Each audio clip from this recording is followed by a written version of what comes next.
All right, guys, we got a big show for you today. Obviously, we're going to focus heavily on what happened in Canada yesterday because it's really, really bad. I am not a Canadian, obviously, but I love Canada. I've been to Canada probably 50 times. I've toured in Canada. I love Canadians. I'm down here in Florida where we have all the Canadian snowbirds, many of whom I think are just going to set up camp and never go back up north. But I have to say, I woke up this morning, I saw the results, and it reminded me of the day after the recall election in California failed after Larry Elder obviously tried to depose the evil Gavin Newsom, and I campaigned with Larry, and I remember waking up the next morning and just feeling so absolutely dejected. Like, yeah, the crime will continue, the immigration stuff will continue, the drugs will continue in Canada, like the endless jihad in the streets of Toronto and elsewhere will continue. I see no way that it turns around. I mean, you know, basically Carney is just a more middle-aged, average white version of Trudeau and the globalist agenda. So we'll talk about that, and I wish you a lot of luck, Canada, because I don't see things turning around. Maybe Trump did make a little bit of a mistake by going so hard, and that ended up galvanizing the left and getting people behind Carney. We'll see. Yeah, we're closing up Florida soon, so if you're a snowbird, you might want to get in one of those beachside condos pretty quick. Rubin's on his show, The Rubin Report, broadcasting from Florida, where he's apparently the unofficial mayor of Canadian snowbirds, those folks who flee the great white north every winter to bask in the glow of DeSantis America. He's got this vibe like he's the last bastion of common sense, a lone warrior fighting the good fight against the globalist agenda. And when he wakes up to the news that Mark Carney's Liberals have won, it's like someone swapped his kombucha for decaf. He's dejected. Folks, dejected.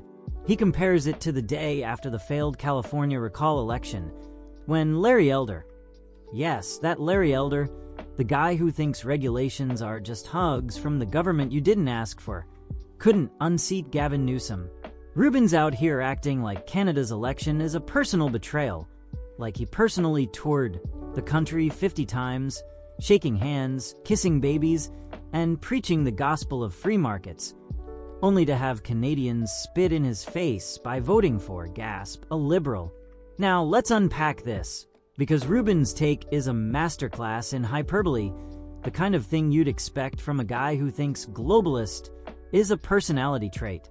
He's painting a picture of Canada as this dystopian hellscape, where crime is rampant, drugs are flowing like maple syrup, and endless jihad is turning Toronto into a scene from a Mad Max reboot.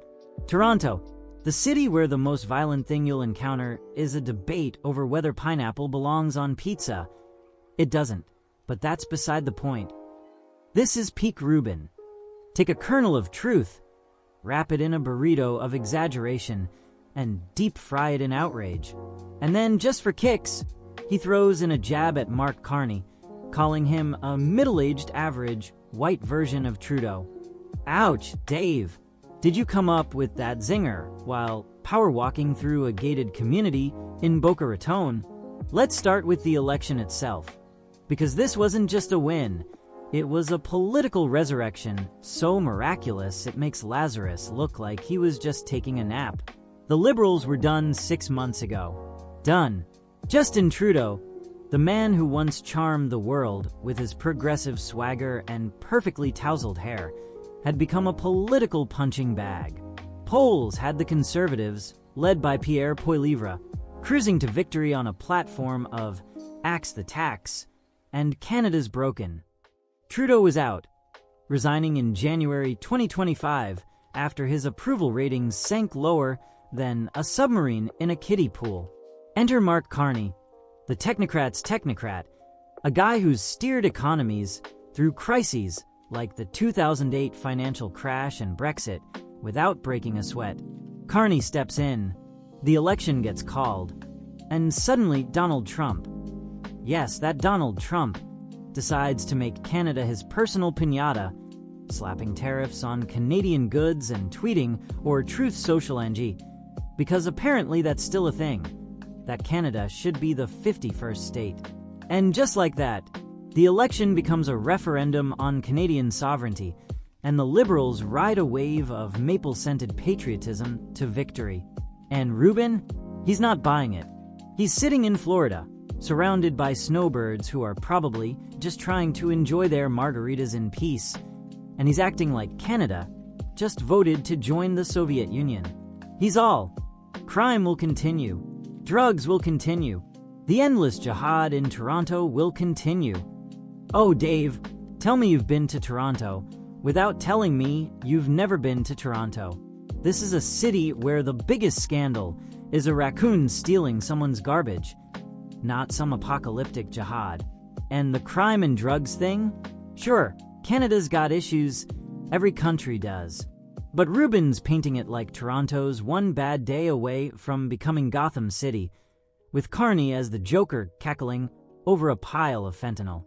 It's absurd, it's overblown, and it's exactly the kind of fear-mongering you'd expect from a guy who's spent too much time in the echo chambers of right-wing YouTube. Let's talk about Carney for a second, because Rubin's dismissal of him as Trudeau 2.0 is so lazy it's practically napping. Mark Carney isn't some woke warrior in skinny jeans. He's a former central banker who's navigated global economic crises with the calm of a yoga instructor on Valium. This is the guy who helped Canada weather the 2008 meltdown, who kept the UK's economy from imploding during Brexit, and who's now staring down Trump's tariffs like a chess grandmaster facing a toddler with a checkers board. Rubin's out here acting like Carney's just Trudeau with less hair gel, but that's like saying a spreadsheet is the same as a selfie. Carney's not here to charm you with progressive platitudes. He's here to crunch numbers and keep Canada from becoming America's hat. And Canadians, bless their flannel-clad hearts, saw that and said, yeah, we'll take the guy who knows what a balance sheet is, thanks.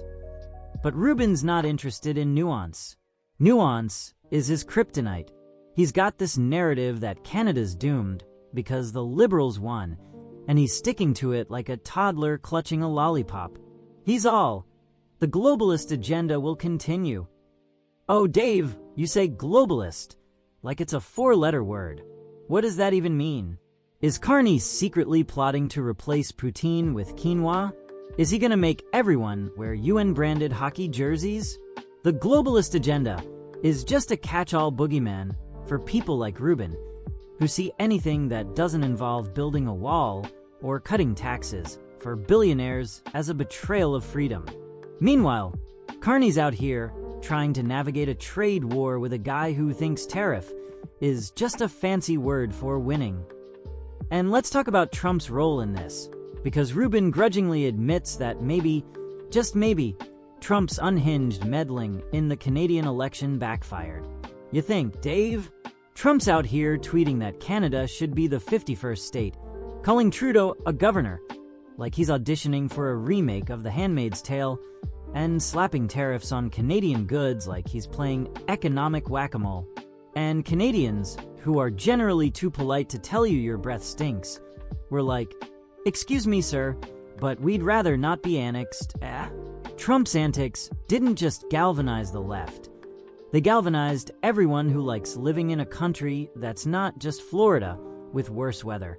Polls showed Canadians rallying around Carney, not because they're all card-carrying liberals, but because they saw Trump's bullying and said, hard pass.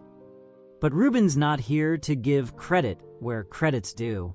He's too busy mourning the Canada that never was, a mythical land where everyone's a libertarian, taxes are optional, and the streets are free of crime, drugs, and whatever endless jihad means in his fevered imagination.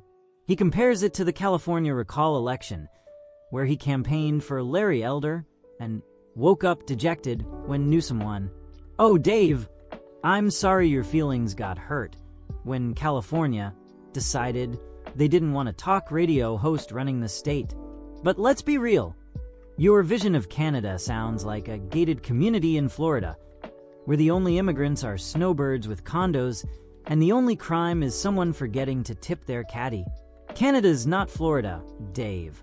It's a country with actual winters, actual diversity, and actual problems that can't be solved by tweeting freedom and calling it a day.